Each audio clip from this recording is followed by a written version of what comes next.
నమస్కారం అమ్మా. నమస్కారం అమ్మా.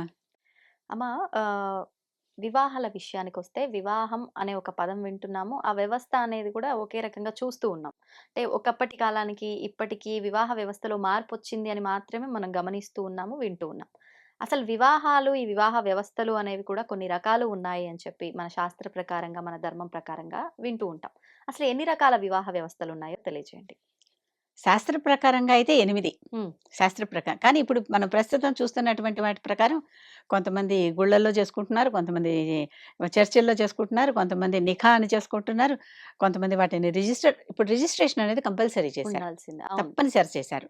రిజిస్ట్రేషన్ అంటే ఒక సంవత్సరం తర్వాత జరిగిన మ్యారేజెస్ అన్నీ కూడా రిజిస్టర్ కావాల్సిందే. ఆహా! లేకపోతే దానికి లీగాలిటీ లేదు. అదే. పెళ్లి అవును. పెళ్ళే. బంధం బంధమే. లీగాలిటీ లేదని. హ్మ్. అలాంటివన్నీ నియమాలున్నాయి. హ్మ్. అంతేకాదు ఇంకా బాల్య వివాహాలు చేసేవారు ఇప్పటికీ ఉన్నారు. అవును. మనం నార్త్ ఇండియా వైపు వెళ్తూ ఉంటే వెస్ట్ ఇండియా వైపు రాజస్థాన్‌లోను, హ్మ్. హ్మ్. గుజరాత్‌లోను కొన్ని చోట్ల అసలు కడుపులో ఉన్న పిల్లలకే పెళ్ళిళ్ళు చేసేస్తున్నారు. వాళ్ళు అంటే డిసైడ్ జేయడం. ఆడపిల్ల పుడితే సంబంధం కుదిరిచ్చేసుకోవటం అనమాట. ఇక హుహుహుహు. పెళ్లి అయిపోయినట్టే లెక్క వాళ్ళ వాళ్ళ విషయంలో. అంత ఈ రోజుకి కూడా అంతగా చేసేవాళ్ళున్నారు. ఉన్నారు. అందుకనే ఇప్పటికీ ఆ బాల్య వివాహాలని ఆపటానికి రకరకాల చట్టాలు వస్తూనే ఉన్నాయి. హ్మ్. ఆ బాల్య వివాహాలు కూడా చెల్లుతాయి. హ్మ్. ఎప్పుడంటే వీళ్ళు ఆ మ్యారేజబుల్ ఏజ్‌కొస్తారు చూడండి ఆ! చట్టబద్ధంగా. అప్పటినుంచి ఆ వివాహమే చెల్లుతుంది. వాళ్ళే భార్యాభర్త అవుతారు. ఓకే. ఓకే. అంటే వాళ్ళు వద్దనుకుంటే దీన్ని క్యాన్సెల్ చేసుకోవచ్చు. ఆహా! నల్లిఫై అంటారు. నల్లిఫై చేసుకోవచ్చు. హుహు. లేదనుకుంటే మాత్రం అది చెల్లుతుంది. అంటే మనకిష్టమే కంటిన్యూ చేస్తాం మేము అని అనుకుంటే హ్మ్. చెల్లుతుంది. లేకపోతే బాల్య వివాహం చెల్లదు. చెల్లదు.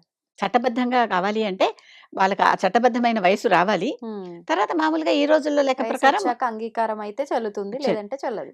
మాకొద్దు. మాకు చిన్నప్పుడు ఎప్పుడో మాకు ఊహ తెలియనప్పుడు చేసిన పెళ్లి గనక మాకిది వద్దు అనుకుంటే అది దానికి లీగాలిటీ లేదు. ఓకే. అది నల్లిఫై అయిపోతుంది మ్యారేజ్. అంటే ఆ మ్యారేజ్ జరగనట్టుగా లెక్క. హ్మ్. హ్మ్. కానీ దానికి కూడా చట్టాన్ని ఆశ్రయించి ఒక సర్టిఫికేట్ పొందాలి. ఓకే. ఓకే. ఎందుకంటే పెళ్లైనట్టు రికార్డ్ ఉందిగా. అవును. కనుక ఆ పెళ్లి పనికిరాదని కూడా చెల్లదని కూడా రికార్డ్ కావాలి. హ్మ్. అది సంగతి. ఓకే. ఇవి మనం మామూలుగా ఇప్పుడు మనం మాట్లాడుకునే ప్రస్తుతం పెళ్ళిళ్ళు. చూస్తున్నవి. హ్మ్. శాస్త్రాల్లో ఉన్నటువంటి పెళ్ళిళ్ళేంటంటే 8 రకాలని చెప్పాను కదా! మొట్టమొదటి వివాహం బ్రాహ్మం. బ్రాహ్మ వివాహం అంటే బ్రాహ్మలు చేసుకునే వివాహం అని కాదు. ఆ వివాహం పూర్తిగా బ్రహ్మ పద్ధతిలో చేసినట్టు వివాహం. హ్మ్. అంటే తండ్రే కూతురికి ఎలాంటి వరుడు కావాలి అనేది నిర్ణయిస్తాడు. హ్మ్. తండ్రి చెప్పిన ప్రకారం కూతురికి నమ్మకం తండ్రి మీద. నాకు కావాల్సినటువంటి వరుణ్ణి, నాకు సరైన యోగ్యుడైన వరుణ్ణి తండ్రి నిర్ణయిస్తాడు అనేది కూతురికి నమ్మకం. ఆహా! అటువంటి వివాహం సీతారాములది. జనకుడన్నాడు సీత శక్తిని చూసి ఎవరైతే ఈ శివధనస్సును ఎత్తుతారో వారికి నా సీతనిచ్చి పెళ్లి చేస్తాను అన్నాడు. ఆ తర్వాత శివధనస్సుని తీసుకొచ్చి అక్కడ పెట్టారు. ప్రతి వాళ్ళు వచ్చారు, ప్రయత్నించారు, వెళ్ళిపోయారు. స్వయంవరం ఒక్కరోజు జరగల సీతా అవును. స్వయంవరం. హ్మ్. కొన్నాళ్ల పాటు జరిగింది. ఓకే. రాముడు వచ్చి ఎత్తాడు. ఎత్తితే అది పెళుసుగా ఉండటం వల్ల విరిగిపోయింది. హ్మ్. ధనుర్భంగం చెయ్యాలనేటటువంటి నియమం లేదు. హ్మ్. ధనుస్సుని ఎత్తిపెట్టాలనేదే అసలు ఎత్తటం కూడా ఎత్తలేకపోయారు అప్పటిదాకా ఎవరు. ఆ! ఆ! నా కూతురికి అటువంటి వరుడు కావాలి అని జనకుడు కోరుకున్నాడు. అంటే బ్రాహ్మం అంటే తండ్రి ఒక నియమం పెడతాడు. హ్మ్. ఆ నియమాన్ని పాటించి స్వయంవరమే ఇది కూడా. తండ్రి స్వయంగా నిర్ణయిస్తున్నాడు. అవును. వధువు కాదు. వధువు కాదు. వధువు ఎవరి మెడలో వేస్తే అది అది కాదు. హ్మ్. తండ్రి నిర్ణయించిన కండిషన్‌ని ఎవరైతే నిలబెట్టారో వారి మెడలో దండ వేసి సీత వరించింది. హ్మ్. ఇది బ్రాహ్మం అంటారు ఈ బ్రాహ్మణం. వివాహాన్ని. ఓకే. రెండోది దైవం. ఈ హ్మ్. దైవం కూడా రామాయణంలోనే కనిపిస్తుంది. ఒకసారి అయోధ్యలో కరువొచ్చింది. అయో వస్తే అప్పుడు వాళ్ళేం చేయాలో తెలియక ఆహ్, ఋష్యశృంగుడు అనే ఒక ఋషి ఉన్నాడు. ఆ ఋషి కుమారుడు యాక్చువల్లీ అప్పటికింకా పెద్దవాడు కాలే. చిన్న పిల్లవాడే. హ్మ్. ఆ అబ్బాయి ఎక్కడికెళ్తే అక్కడ వానలు పడతాయని చెప్పారు. అంటే అంత ధర్మంగా, నీతిగా ఉండేవాడనమాట. దా భారతంలో గూడా ధర్మరాజు ఎక్కడుంటే అక్కడ చక్కగా వానలు పడతాయి, సస్యశ్యామలంగా ఉంటుంది అని ఒక హ్మ్. కారణం వెతుక్కొనొస్తారు వాళ్ళక్కడికి. అవును. విరాట రాజు విరాట రాజు ఆహ్, దేశానికి. ఆహాహా! అలాగే ఇక్కడ ఈ ఋషశృంగుడు ఎక్కడుంటే అక్కడ వానలు పడతాయని చెప్పి శాంతాదేవిని అంటే శాంతేమో దశరథుడి కూతురు రోమపాదుడికి దత్తతిచ్చాడు. ఓకే. ఋషశృంగుడిని ముందర పట్టుకొస్తారు. అసలు ఋషశృంగుడికి స్త్రీ అంటే తెలీదు. హ్మ్. మునివాసాల్లో పెరిగాడు. పురుషులు, వాళ్ళ గడ్డాలు, వాళ్ళు వేసుకునే నార చీరలు తప్ప ఇంకేమి తెలీదు. ఆ! అలాంటి పిల్లవాడిని తీసుకొచ్చి కానీ యజ్ఞం చేయించాలి. అతనితో యజ్ఞం చేయిస్తే ఇక్కడ కరువు పోతుంది. హ్మ్. యజ్ఞం చెయ్యాలంటే మాత్రం తప్పనిసరిగా భార్య పక్కనుండాలి. ఓకే. ఓకే. ఇతను పెళ్లి కాల పిల్లాడింకా. అవును. అంటే యువకుడే. వివాహ వయస్సొచ్చింది గానీ, వచ్చింది గాని వివాహం పెళ్లి కాల. కాలే. హ్మ్. అప్పుడు రోమపాదుడు కూతురిని ఋష్యశృంగుడికిచ్చి వివాహం చేసి దీన్ని దైవం అంటారు. దైవికంగా వాళ్ళిద్దరికి అక్కడ పెళ్లి చేస్తే గానీ ఆ పని జరగదు. కనుక వాళ్ళకి పెళ్లి చేసి ఆ పని చేయించారు. అంటే దైవ కార్యం కోసం చేస్తున్న వివాహం చేసినటువంటిది. కాబట్టి. అప్పుడు ఋష్యశృంగుడు గృహస్థయ్యాడు. ఆయన యజ్ఞం చేయటానికి పక్కన భార్య కూర్చుంది. రాముడికి కూడా అందుకే చివరిలో యజ్ఞం అశ్వమేధ యాగం చేయాలంటే సీత లేదంటే సీత. స్వర్ణ సీతను కూర్చోబెడతారు. అవును. ఆయన ఇంకోరిని పెళ్లి చేసుకొని అన్నాడు కదా! అవును. స్వర్ణ సీతను కూర్చోబెట్టారు. ఈయనకి పెళ్లి కాలేదు గనక హ్మ్. భార్యను తీసుకొచ్చి కూర్చోబెట్టి అక్కడ ఆ యజ్ఞ కార్యక్రమం చేయించారు. తర్వాత అక్కడ కరువు కాటకాలు పోయాయి. ఓకే. ఓకే. అటువంటి వివాహం. ఆ! ఇంకొకటి దీన్ని ఆర్షం అంటాం. హ్మ్. ఈ ఆర్షంలో ఏంటి వరుడు కొంత అంటే వర కన్యా శుల్కంలాగా ఆడపిల్ల తండ్రికిస్తాడు. ఆహా! వరుడే ఆడపిల్ల తల్లి ఇస్తాడు. వాళ్ళకిస్తా ఆ! అంటే అక్కడ పెద్ద నియమాలు లేవు. ఒక హ్మ్. గోవు కుటుంబాన్ని ఇవ్వాలి. అంటే ఆవు, దూడ, వృషభం. సంపదని. ఆ! అంతే. ఈ మూడిటిని ఇచ్చేస్తే అక్కడ పెళ్లి పెళ్లి అంటే వాళ్ళకి వీళ్ళకి నచ్చితే అంటే ధనం అదంతా గాదు. అసలు ఆ సమస్యే లేదు. హుహుహు. అప్పుడంతా వ్యవసాయ ఆధారిత అవును. కుటుంబాలు గదా! ఇంతే. అసల ఆ మాటలే లేవు. హ్మ్. ఇక్కడ ఈ ఈ ఈ మూడిటిని ఇచ్చేస్తే చక్కగా వారు ఒక కుటుంబమే అది కూడా. ఈ ఈ పెళ్ళికి ఒక ఉదాహరణ కొద్దిగా మార్పులో ఏం కనిపిస్తుందంటే రుచీకుడు అనే మహర్షి హ్మ్. గాధి అనే రాజు దగ్గరికి వెళ్ళి, "నీ కూతురు సత్యవతిని నాకిచ్చి పెళ్లి చేయమని" అడుగుతాడు. హ్మ్. ఈయన అనుకున్నాడు ఒక కుటుంబం ఇచ్చేస్తే పెళ్లి చేస్తాడు. "నువ్వు ఋషివి, నా కూతురు రాజకన్య. హ్మ్. రాజాంతఃపురాల్లో చాలా నాజుగ్గా, సుకుమారంగా పెరిగింది. అవును. నువ్వే అడవిలోకి తీసుకెళ్ళి తపస్సు చేస్తాను, అక్కడ కూర్చుంటాను, పర్ణశాలలో ఉండు, నారచీరలు కట్టుకో అంటే నా కూతురు ఏమైపోతుంది?" ఇవ్వనన్నాడు. ఇవ్వనంటానికి భయం మళ్ళీ. అదే. అదే. మనసులో ఇవ్వకూడదనుకుంటున్నాడు. ఆహా! అందుకని నియమం పెట్టాడు. నాకు కొన్ని ఆవులు కావాలి. హ్మ్. వాటికి రకరకాల లక్షణాలు చెవి మీద నల్లగా ఉండాలి, తోక తెల్లగా ఉండాలి, లాంటి కొన్ని కండిషన్‌లు పెట్టి ఆహ్, అలాంటి ఆవుల్ని తెచ్చిస్తే ఆ! అప్పుడు నా పిల్లని నీకిచ్చి ఈయనెలా అడిగాడో ఈయన తన తపశ్శక్తితో ఒక్కసారి కొన్ని వేల ఆవుల్ని సృష్టించి ఆయనకిచ్చేసాడు. హుహుహు. ఇచ్చేసరికి అప్పుడు తప్పనిసరిగా ఇంకేం తను అడిగిన సుల్కం ఇచ్చేసాడు. ఇచ్చేసాడు. ఈయన ఒకందుకు అడిగాడు. ఆ! ఆ! అవన్నీ ఆవులు తనకి రావాలని కాదు. అదే. అవాయిడ్ చేద్దామని అడిగాడు. సత్యవతిని వెళ్లి అడిగాడప్పుడు హ్మ్. తండ్రి. "అమ్మ ఇలా ఫలానా ఋషి అడుగుతున్నాడు. ఏం చేయను? నేను ఈ కండిషన్ పెడితే ఆ కండిషన్ కూడా ఆయన సాటిస్ఫై చేసేసాడు. సరే సరే తీసుకోమని చెప్పి ఆవిడ ఒప్పుకుంటుంది. ఆహా! అంత గొప్ప ఋషిని నేను పెళ్లి చేసుకోవటం కూడా నాకు గొప్ప వరం, యోగం చేసుకుంటానంట. హ్మ్. ఎందుకంటే అలాంటి కొరరాని కోరిక కోరితే కూడా దాన్ని కూడా అంత 10 రెట్లుగా తెరిచినటువంటి వాళ్ళెవరు? అంతే గదా! పెళ్ళయింది ఇద్దరికి. ఆ! పెళ్ళయ్యాక ఆ తర్వాత ఈ సత్యవతికే జమదగ్ని పుడతాడు. అక్కడేమో విశ్వామిత్రుడు పుడతాడు. తర్వాత జమదగ్నికి పరశురాముడు పుడతాడు. ఆ కథంతా వేరే ఉంటుంది. హ్మ్. ఆ హ్మ్. రకంగా జరిగినటువంటి వివాహం ఆర్షం అంటారు దాన్ని. రుచీకుడు సత్యవతిది. ఓకే. అంటే ఓకే. కన్యాశుల్కం కన్యాశుల్కం. చెల్లించి ఆడపిల్లని తెచ్చుకొని పెళ్లి చేసుకోవటం. హ్మ్. ఈ రకంగా జరుగుతుంది. మళ్ళీ తర్వాత వివాహం గాంధర్వం. ఈ గాంధర్వం అంటే ఏంటి? ఇక అక్కడ పెద్దలతో ప్రమేయం లేదు. ఇప్పటిదాకా పెద్దల ప్రమేయం ఉంటూ వచ్చింది. అవును. పెద్దల ప్రమేయం లేదు. ఒకళ్ళకొకరు నచ్చితే వివాహం చేసుకోవటం. ఆ వివాహాలు ఈ రోజు కూడా అవుతున్నాయి. హ్మ్. కాకపోతే ఒక ఉదాహరణ చెప్తానిక్కడ. ఎందుకంటే జాగ్రత్తల కోసం చెప్తున్నానిది. ఆ! శకుంతల, దుష్యంతుడు. శకుంతల, దుష్యంతుడు కణువుడు లేని సమయంలో ఒకళ్ళనొకళ్ళు చూసారు, మోహించారు, పెళ్లి చేసేసుకున్నారు. నేను ఊరు వెళ్ళి నీకు పల్లకి పంపిస్తానన్నాడు. దుష్యంతుడు ఎళ్ళిపోయాడు. హ్మ్. దుష్యంతుడు వెళ్ళిపోయాక ఈ ఈమె గర్భం దాల్చింది. అవును. తర్వాత ఈమెను పంపించాడు.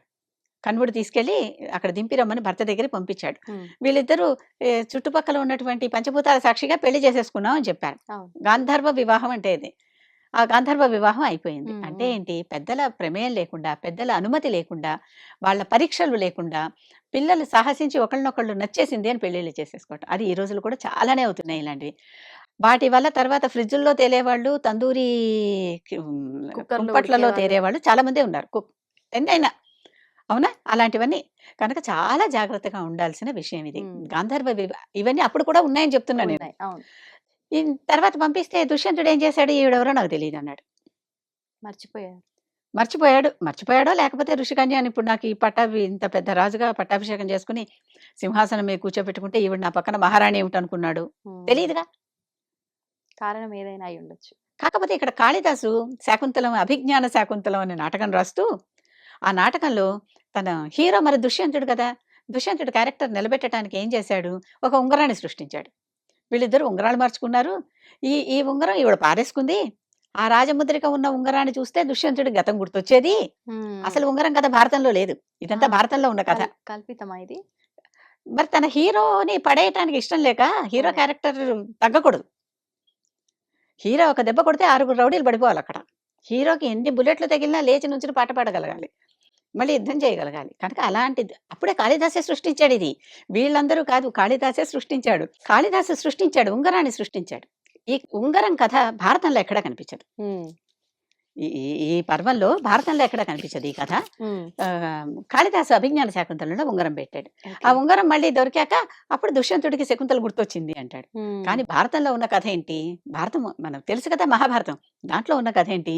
ఈ దుష్యంతుడు కొన్నాళ్ల పాటు ఈవిడ పాపం తండ్రి దగ్గరికి వెళ్ళడానికి గాంధర్వం చేసుకున్న వాళ్ళకి అతీగతి లేదంటారు. ఆ! అటు లేదు, ఇటు లేదు. అవును. భర్త దగ్గర ఉండలేరు. వాళ్ళు సపోర్ట్. వద్దులేదు హ్మ్. పో అంటే.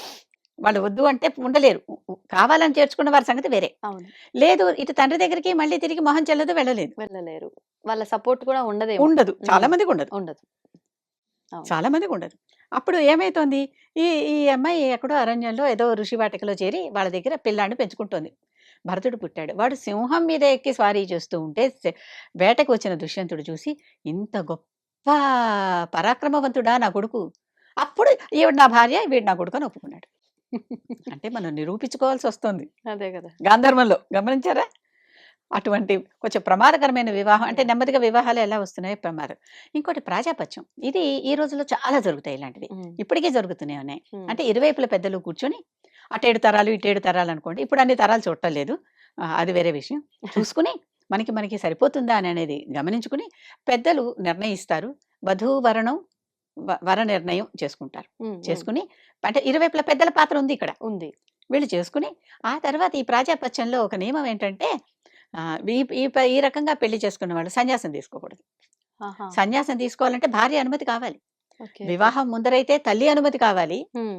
స్త్రీ ఎందుకు ముఖ్యమో చెప్తున్నాను ఇక్కడ ఆ! మళ్ళీ ఆ! మీకు. ఆ! తండ్రి అనుమతి కాదు కావాల్సింది. తల్లి అనుమతి. సన్యాసానికి తల్లి అనుమతి కావాలి వివాహానికి ముందర. వివాహం అయిన తరువాత భార్య అనుమతి కావాలి. ఎందుకని? వారితో మరి ప్రమాణాలు చేసి కదమ్మా వచ్చారు. ఆ తల్లిని పూర్తిగా ఉద్ధరిస్తాడని కదా కొడుకొచ్చాడు. ఓకే. ఓకే. ఉద్ధరించటానికి. అవును. అలాగే ఈ ఈ స్త్రీని కూడా నిన్ను దాటిపోను, నీ మాట మీరను అని చెప్పి కదా ఈయన ప్రమాణం చేసి వచ్చాడు. నా అతిచరామి అని. అవును. నిన్ను దాటి అతిచరించను అని కదా చెప్పాడు. హ్మ్. మరి హ్మ్. ఆవిడని అడిగి ఆవిడ పర్మిషన్ తీసుకొని వెళ్ళాలి. భార్య చనిపోతే వేరే విషయం. హ్మ్. కనుక వీరికి ఈ ఈ ఈ ఇటువంటి వివాహాలు ఎంత ముఖ్యమంటే వీరి మీదే 4 ఆశ్రమాలు ఆధారపడి ఉంటాయి. హ్మ్. బ్రహ్మచర్యాశ్రమం, గృహస్థాశ్రమం, ఆహ్, సన్యాసాశ్రమం, వానప్రస్థాశ్రమం, సన్యాసాశ్రమం. సన్యాసం. ఈ నలుగురు వీరు పెడితేనే వారికి భోజనం. అవును. కనుక ఇవి తప్పనిసరిగా ఈ ఆశ్రమాలు ఉండాలి. ఈ హ్మ్. 4 ఉండాలి ఉండాలి. అంటే ఈ ప్రాజాపత్య వివాహాలు సాధారణంగా ఇప్పుడు జరుగుతున్నవన్నీ పెద్దలిద్దరూ అవి. కలిసి చాలా వరకు అంటే పెద్దలు ఇష్టం లేకపోయినా వాళ్ళ చేత ఒప్పించి చేసుకునేవి ఆ! కొన్ని ఉంటాయి అలాగా. అవును. కనుక ఈ ఈ రకమైనది ప్రాజాపత్యం. హ్మ్. అంటే అందరూ కలిసి నిర్ణయించి కొన్ని కుటుంబాలు కొంతమంది పెద్దలు కలిసి కూర్చొని నిర్ణయించి చేసే వివాహం. ఓకే. ఓకే. ఆ తర్వాత ఆసురం. ఆసురం అంటే ఏంటి? ఇహ పూర్తిగా మన కన్యాశుల్కంలో గురజాడ గారు రాసిన కన్యాశుల్కంలో ఉంటుంది చూడు. హ్మ్. వధువు తండ్రి నా కూతురికి ఇంతకు అమ్మేస్తా అంటాడు. హ్మ్. అమ్మేయటమే. హ్మ్. ఎవరెంత ఎక్కువ కన్యాశుల్కం ఇస్తే వారికి ఈ పిల్ల. అందుకే కదా కన్యాశుల్కం సమయంలో గురజాడ ఆ కథ రాసిన, నాటకం రాసిన సందర్భమే అది. చిన్న పిల్లలని ఎక్కువ డబ్బిస్తున్నారని ముసలి వాళ్ళకిచ్చి పెళ్లి చేస్తే, వారు తొందరగా మరణిస్తే వీరు బాల వితంతువులుగా తిరిగి ఆ భర్త ఆస్తితో పుట్టింటికి చేరుతున్నారు. హ్మ్. అంటే ఆడపిల్లల్ని సంపాదన కోసంగానే భావించారప్పుడు. పైగా ఆ ముసలి వాళ్ళు వీళ్ళనెందుకు చేసుకుంటున్నారు? పోన్లే పుడితే పుడతారు, వంశ వారసులుంటారు. అవును. లేదు, సేవ చేయటానికి పడుంటుందో చిన్నపిల్ల బలంగా. హ్మ్. అవును. అంటే సేమ్ వయసున్న వాళ్ళని చేసుకుంటే వీళ్ళు వాళ్ళు ముసలాళ్ళే, వీళ్ళు వయస్సయిపోతే ముసలాళ్ళే. వాళ్ళకి సేవ చేయరు అని. అయినా చిన్న పిల్లల లోపల ఎంత స్వార్థం. ఆడపిల్లలకి అష్టావర్షాత్ భవేత్ కన్య అని 8 వచ్చేసరికి పెళ్లి చేసేయాలని కదా ఆ రోజుల్లో నియమం. హ్మ్. ఆ ముసలి కన్యలు ఉండటం అనేది లేనే లేదు. ఆ ఆ సంద ఆ స ఆ అవకాశమే లేదు. ఈ హ్మ్. లోపల పెళ్లి చేసేయాలి. లేకపోతే వంశం పాడైపోతుందని అదొక భయం గూడా పెట్టారు. ఓకే. కనుక ఈ రకమైనటువంటి వివాహం. దీన్ని ఆసురం అన్నారు. మరి ఆసుర బుద్ధే కదా! అంతే. అంతే. అవును. ఆడపిల్లని అమ్మేసుకోవటం ఏంటి? అవును. డబ్బు కోసం. హ్మ్. అస్ అవతల వరుడు సరిపోయేవాడా కాదా అని చూడకుండా. చూడకుండా. దాంట్లో పూర్ణమ్మ ఆ నాటకంలో పూర్ణమ్మ తండ్రి అంటాడనమాట. ఏమని ఈ అగ్నిహోత్రావధానులు అంటాడు. నా కొడుక్కి కట్నం ఇవ్వకుండా పిల్లని తెచ్చుకుంటాను. హ్మ్. నా కూతురికి ఎంత కట్నం వస్తుందో, అత్తగారింటి నుంచి అది ఎంత ఆస్తి తెస్తుందో చూసి పిల్లనిస్తాను అంటాడు. అంటే 2 వైపులా తనకి 2 లాభం వైపులా కావాలని తనకే. ఆశిస్తూ ఉంటాడు. అగ్నిహోత్రావధానులు అనే క్యారెక్టర్. హుహు. బుచ్చమ్మ తండ్రి. ఓకే. ఈ ఈ ఈ రకంగా ఉంటాయి. హ్మ్. ఆ తర్వాత వివాహం రాక్షసం. రాక్షస వివాహం అంటే కొంచెం భయమేస్తుంది కదా! హ్మ్. కాకపోతే నిజంగానే ఈ వివాహాలు భయపడేలాగా ఉండవు. ఆ! రాక్షసం అంటే ఏంటి? బలవంతంగా ఎత్తుకుపోయి పెళ్లి చేసుకోవడం. బలవంతంగా ఎత్తుకుపోయి అవతల వాళ్ళ ఇష్టంతోనే. ఇద్దరు ఇష్టపడ్డారు. పెద్దవాళ్ళు వాళ్ళు ఒప్పుకోవట్లేదు. హ్మ్. కృష్ణుడు రుక్మిణి ఎలా పెళ్లి చేసుకున్నారు? హ్మ్. రుక్మిణి సుభద్రను అర్జునుడు ఎలా పెళ్లి చేసుకున్నారు? హ్మ్. అవి రాక్షస వివాహాలు. ఓహో! అంటే ఏంటి? వీళ్ళిద్దరూ పిల్లలిద్దరూ నిర్ణయించుకున్నారు వధూవరులు. ఓకే. ఒకరికొకరు కావాలని నిర్ణయించుకున్నారు. నిర్ణయించుకుంటే పెద్దలకి ఎందుకో ఇబ్బందొచ్చి వద్దనుకున్నారు. వాళ్ళు ఆ! ఇంకోళ్ళకిద్దాం అనుకున్నారు. ఓకే. ఓకే. రుక్మి అయితే శిశుపాలుడికిద్దాం అనుకున్నాడు కదా రుక్మిణిని. అప్పుడు ఈవిడ ఒక మొట్టమొదటి ప్రేమలేఖ రాసింది కృష్ణుడికి రుక్మిణి. రాసి వచ్చి నన్ను తీసుకెళ్ళు అని చెప్పింది. తీసుకెళ్ళి ఈవిడ మా వంశాచారం ప్రకారం దుర్గామాతకు పూజ చేయటానికి ఆలయానికొస్తే హ్మ్. అక్కడి నుంచి కృష్ణుడు రథం వేసుకొచ్చి ఈవిడ్ని ఎక్కించుకొని తీసుకెళ్ళిపోయాడు. హ్మ్. అప్పుడు కృష్ణుడు వీళ్ళందరితో యుద్ధం చేస్తుంటే రుక్మిణి రథం తోలింది. ఆ! ఇదే కథ సుభద్రార్జునుల విషయంలో కూడా జరిగింది. ఓకే. ఓకే. అర్జునుడు యుద్ధం చేస్తూ ఉంటే సుభద్ర రథం తోలింది. అంటే వీళ్ళిద్దరూ కలిసే చేసుకుంటున్నారు అని చెప్పటం అక్కడ. హుహు. పెద్దవారికి ఇష్టం లేకపోయినా పిల్లలకి ఇష్టమే వీళ్ళిద్దరు చేసుకుంటున్నారు. అంగీకారంతో చేస్తారు. అలాంటి వాళ్ళు కూడా సుఖంగా ఉన్న వాళ్ళ కథలు మనకి చాలానే కనిపిస్తాయి. హ్మ్. పెద్దవాళ్ళకి ఇష్టం లేకపోయినా పిల్లలు ఇష్టపడి చేసుకున్నటువంటివి. అవును. ఈ వివాహాన్ని రాక్షసం అంటారు. ఇక చిట్ట చివరి వివాహం పైశాచం. హ్మ్. అంటే పిశాచాలు చేసుకునేది అని అర్థం అనమాట. అంతే కదా! అంటే అక్కడేంటి పూర్తిగా స్పృహలో లేని సమయంలో ఎత్తుకొచ్చేసి పెళ్లి చేసుకోవటం. అంటే ఓహో! వాళ్ళకి తెలీదు పాపం పెళ్ళవుతుందని కూడా వాళ్ళకి తెలీదు. స్పృహలో లేనటువంటి పిల్లని తీసుకొచ్చి మంగళసూత్రం కట్టేసి ఇహ నువ్వు నా పెళ్ళానివి అంతే. ఆ! కానీ ఇవి జరిగినట్టు ఎక్కడైనా ఉందా అండి? చాలా చోట్ల ఉన్నాయి. ఆ! చాలా చోట్ల ఉన్నాయి. స్పృహలో లేకుండా ఉన్నటువంటి ఇదే పిల్లల్ని తీసుకెళ్ళిపోయి పెళ్ళిళ్ళు చేసుకోవటాలున్నాయి. అంతేకాదు మగ పిల్లల్ని కూడా స్పృహలో లేనప్పుడు ఎత్తుకొచ్చి వరకట్నాలు కొన్ని రాష్ట్రాల్లో ముఖ్యంగా బీహార్ రాష్ట్రంలో వరకట్నాలు చాలా ఎక్కువ. అంతంత కట్నం ఇచ్చుకోలేని ఆడపిల్లల తల్లిదండ్రులు కొంతమంది కలిసి ఒక గుంపుగా చేరి చక్కగా మంచిగా సంపాదించి బాగున్నాడని వీళ్ళు నిర్ణయించుకున్న వరుణ్ణి ఎత్తుకొచ్చేస్తారు. ఆ! కిడ్నాప్ అంటే గ్రూమ్ న్యాప్ ఎత్తుకొచ్చేస్తారు. ఎత్తుకొచ్చేసి వాళ్ళకి ఇచ్చి వాళ్ళకేముంది అక్కడ మంగళసూత్రాలు కట్టే ఆచారం కూడా లేదు. మాంగ్ భరణ అంతే కదా! అవునవును. వాళ్ళు మత్తులో ఉన్నప్పుడే వాళ్ళ చేత్తో ఇలాగా ఆ సింధూరం పెట్టించేసి హ్మ్. పెళ్లయిపోయిందంటారు. చక్కగా ఫోటోలు అవన్నీ తీస్తారు. పబ్లిక్ చేస్తారు. ఓహ్! సచ్చినట్టు లాక్ అయిపోవాల్సిందే. లాక్ అయిపోతాయి. అలాంటి పెళ్ళిళ్ళు పేపర్‌లలో వస్తాయమ్మా. చదవచ్చు హ్మ్. వీటన్నిటిని. ఓకే. ఇలాంటి పెళ్ళిళ్ళు అంటే ఇప్పుడు కొంచెం ఇంత పబ్లిక్ అయ్యేసరికి కొద్దిగా తగ్గుతున్నాయి. అదే. కానీ ఇంకా ఉన్నాయి. లేవని నేను చెప్పటానికి లేదు. హ్మ్. అంటే ఇవన్నీ పైశాచి వివాహాలు. పైశాచి. అంటే ఒకళ్ళకి స్పృహ కూడా లేదు. ఆ!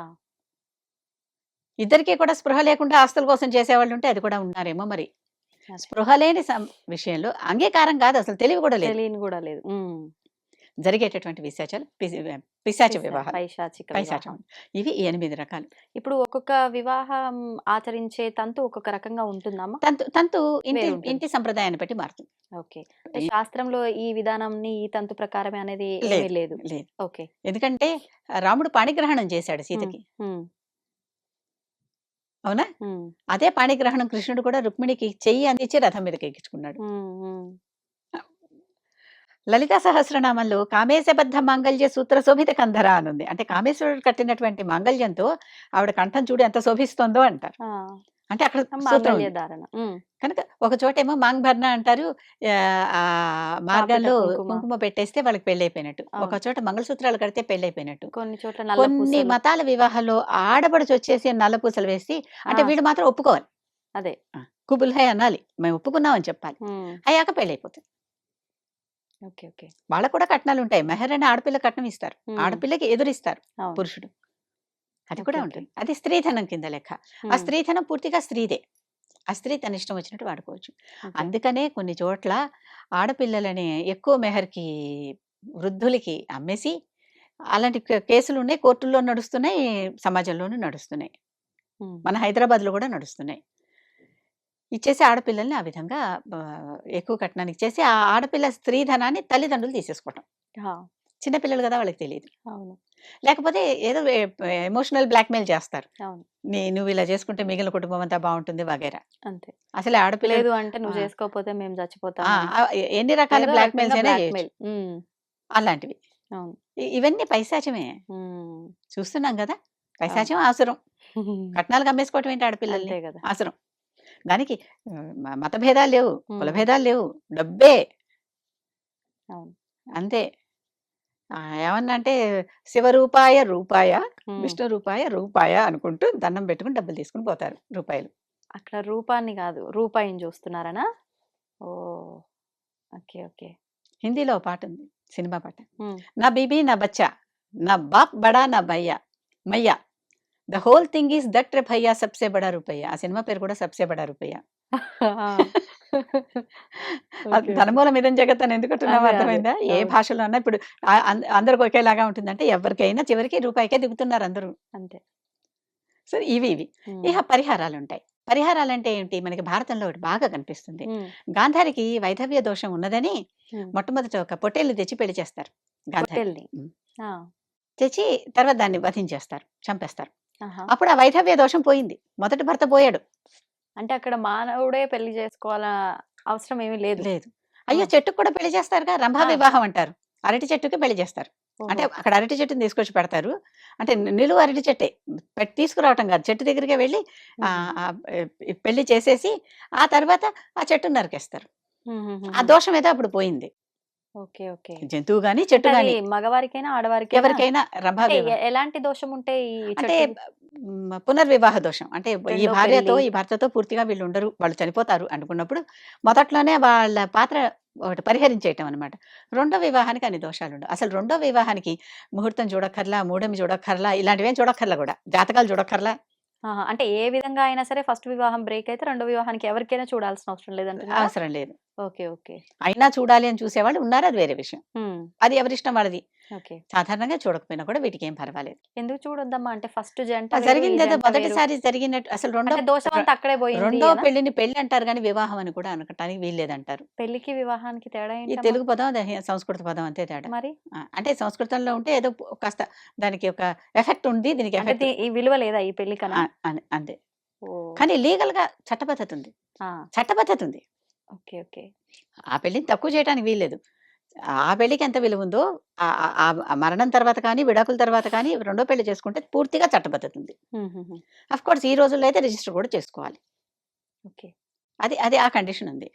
అలా పరిహారాలు చేసుకునేటటువంటి దాంట్లో ఇప్పుడు ఎలా అయితే అరటి చెట్టు, పొట్టేలు, పొట్టేలు అని చెప్పానో, అలాగే ఆహ్, మనుషులందరూ గూడా ఒక 4 పంచభూతాలు అంటాం గదా! అవును. దాంట్లో 4టికి చెందుతారు. అంతరిక్షాన్ని వదిలిపెట్టేసి హ్మ్. పృథ్వీ, నీరు, గాలి వాయు, అండ్ అగ్ని. నిప్పు. అంటే వాళ్ళ తత్వాలు. హ్మ్. వాళ్ళు చూడు ముందరే నిప్పు తత్వం గలవాళ్ళు, నీటి తత్వం అలా అని అవును. అవును. చెప్పుకుంటాం గదా! వాయుతత్వం అంటవి ఆ తత్వాలు. మన జాతకంలో అది ప్రతిఫలిస్తూ ఉంటాయి. హ్మ్. అలాంటి వాటికి ఆ భూతానికి ఏదన్నా దోషం ఉంటే, హ్మ్. ఇప్పుడు దోషం ఎప్పుడొస్తుంది? వారికే ఉండొచ్చు ఒకటి. ఓకే. లేదా రెండిటిని మ్యాచ్ చేసేటప్పుడు దోషం రావచ్చు. ఆహా! అంటే స్వతహాగా బానే ఉండొచ్చు. ఇద్దరిని మ్యాచ్ కలిపే చేసినప్పుడు ఈ దగ్గరొచ్చేసరికి జత కుదరదు. కానీ ఓకే. మనం బలవంతంగా కుదిరిస్తున్నాం. హ్మ్. హ్మ్.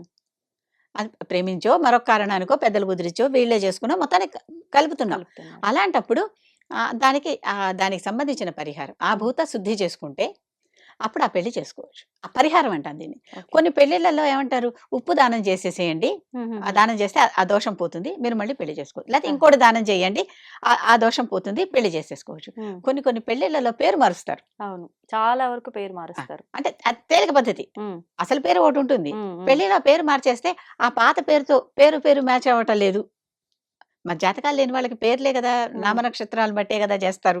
ఓహో! జన్మ నక్షత్రం లేనప్పుడు నామనక్షత్రంతో జేస్తారు. కనుక ఈ నక్షత్రానికి సరిపోయేటటువంటి ఇంకొక నామాన్ని వెతికి ఆ నామాన్ని బెట్టేస్తారు. హ్మ్. హ్మ్. అప్పుడు ఈ 2 నామ నక్షత్రాలు మ్యాచ్ అవుతాయి. ఓకే. దానికేదో ఒక చిన్న తంతుంటుంది. పేరు మార్చే తంతు ఒకటుంటుంది. ఆ తంతు చేసేసి తంతు అంటే చిన్న కార్యక్రమం. ఆహా! చేసేసి అంటే మళ్ళీ బారసాలలాగా చేసేసి పెట్టేసుకుంటారు. ఓకే. ఓకే. అంటే ఇవన్నీ పరిహారాలు. హ్మ్. పరిహారం అంటే ఏంటి? మాకు వాళ్ళే గావాలి మరి. హ్మ్. ఫలానా హ్మ్. ఎక్స్‌కి ఫలానా వయ్యే గావాలి. అంతే. అలాంటప్పుడు ఆ దోషం మ్యాచింగ్ దోషాలుంటే హ్మ్. ఇలాంటి పరిహారాలు చేసుకోవటం. లేకపోతే వేరేకే దోషాలుంటే ఆ పరిహారాలు చేసుకోవటం చేసేసి ఆ పెళ్ళిళ్ళు చేసేస్తారు. ఓకే. ఓకే. ఇవి రకరకాల పెళ్ళిళ్ళ గురించి ఆహ్, కానీ ఇప్పుడు ఇట్లా పరిహారాలు చేసి, ఇలా మ్యాచ్ అవ్వకున్నా అయ్యేటట్టుగా చేసిన వివాహాలు ఎంతవరకు సఖ్యంగా ఉంటాయమ్మా? అది ఎప్పుడు కూడా సఖ్యంగా ఉండాలని దంపతులు అనుకోవాలమ్మా. హ్మ్. వాళ్ళు అనుకున్నంత కాలం ఎప్పుడు ఏది సఖ్యంగా ఉండదు. హ్మ్. నేనదే చెప్పా కదా! ఎన్ని తేడాలున్నప్పటికీ, ఎంత వేరే వేరే కల్చర్స్ నుంచి వచ్చి చేరినప్పటికీ, వాళ్ళిద్దరూ ఒకళ్ళతో ఒకళ్ళు కలిసుందాం అని అనుకోనంత వరకు ఎవరు ఏం చేసినా ఏమీ గాదు. ఓకే. మేము కలిసుందాం అని అనుకుంటే ఎప్పటికైనా కలిసే ఉంటారు. హ్మ్. అటువంటి జంట అరుంధతి, వశిష్ఠులది. అదే. మరి అరుంధతి ఎక్కడ పుట్టింది? వశిష్ఠుడెవరు? హ్మ్. వీరిద్దరికి పెళ్ళైతే వీరిద్దరికి ఇంత సఖ్యత, ఇంత ఇంత కలిసి ఉండేటటువంటి అన్యోన్యత ఎక్కడిది? హ్మ్. వారి మనసుల్లోంచి వచ్చింది. అవును. ఎటువంటి అరుంధతి? హ్మ్. వ్యాసుడికి ముత్తవ్వ. ఆహా! అంతే కదా! విష్ణు సహస్రనామంలో మనకేం రాసింది? వ్యాసం వశిష్ఠ నప్తారం శక్తే పౌత్రమ కల్మషం పరాశరాత్మజం వందే సుఖతాతం తపోనిధిం. చదువుకుంటారు కదా ఇదంతా. వ్యాసుడెవరు? వశిష్ఠుడికి ముని మనవడు, ఆహా! శక్తికి మనవడు, పరాశరుడికి కొడుకు. కొడుకు. ఈయన కొడుకు మళ్ళీ శుకుడికి తండ్రి. అంటే 4, 5 తరాలు తరాలు మారినట్టు. చెప్పాడక్కడ. ఓకే. ఓకే. వశిష్ఠుడు, శక్తి, పరాశరుడు, వ్యాసుడు, శక్తి, శుకుడు. ఐదుగురి గురించి చెప్పాడు విష్ణు సహస్రనామంలో. వ్యాసుడు పరంపర చెప్పాడు. ఓకే. ఓకే. మరి అరుంధతి ఎంత గొప్పది, వశిష్ఠుడు ఎంత గొప్పవాడు. ఆ. వాళ్ళిద్దరూ ఈవిడ ఎక్కడ పుట్టినా ఎక్కడ పెరిగినా తెలుసు కదా. ఆ వశిష్ఠుడు ఎక్కడ పుట్టాడు ఎక్కడ పెరిగాడో తెలుసు కదా. కుండలో పుట్టాడు, బ్రాహ్మణుడిగా పెరిగాడు, బ్రహ్మర్షి అయ్యాడు. అవునా. ఈవిడ ఈ రోజుల్లో అందరూ అంటరాని కులం అనుకునే చోట పుట్టింది, బ్రాహ్మణిగా ఎదిగింది. అవును. అవునా. అవును. ఎదగటం అనేది మన చేతుల్లోనే ఉంది, పుట్టడం మన చేతుల్లో లేదు. అంతే. పుట్టుక చావు రెండు మన మన చేతుల్లో చేతి అవి లేవు. రెండు, ఆ మధ్యలో రెండు అంతా తాళం చెవులు మన దగ్గర లేవమ్మా. ఆ రెండు తాళం చెవులు పైవాడు పెట్టేసుకున్నాడు. అంతే. డిక్లరేషన్ కొంచెం అటు ఇటు అవ్వచ్చేమో కానీ అసలు అసలు Confirm. ప్రాణం రావటం ప్రాణం పోవటం అనేది మన చేతుల్లో లేవు. మరి అలాంటి చోట పుట్టి కూడా ఆవిడ ఎంత గొప్ప.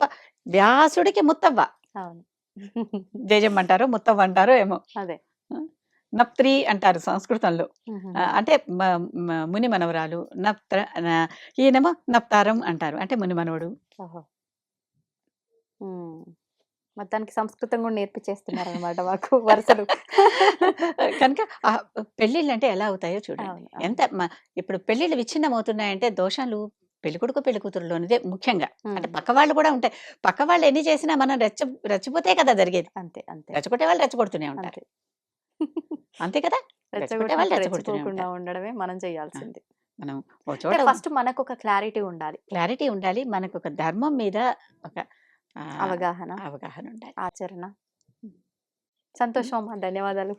And for more videos, Please subscribe to iDream. Please subscribe to iDream. Please subscribe iDream. And please subscribe to iDream. For more videos, subscribe to iDream. please like, share, and subscribe to the channel. Congratulations, iDream. Subscribe to iDream. Subscribe to iDream. So subscribe to iDream Media. iDream team అందరికి huge congratulations. Please subscribe iDream Media. Please subscribe to iDream. Subscribe iDream. Please subscribe to iDream. iDream అంటే నా కళల ఛానల్ను subscribe చేసుకున్న నోరు తిరుగుతలేదు. మీరైతే గంట గుర్తు కొట్టండి. For more such videos, please subscribe to iDream. Subscribe to iDream. Please subscribe to iDream. Please subscribe iDream Media. Please do subscribe to iDream. Please subscribe to iDream Media. For best entertainment and information, please subscribe iDream. And don't forget to subscribe to iDream.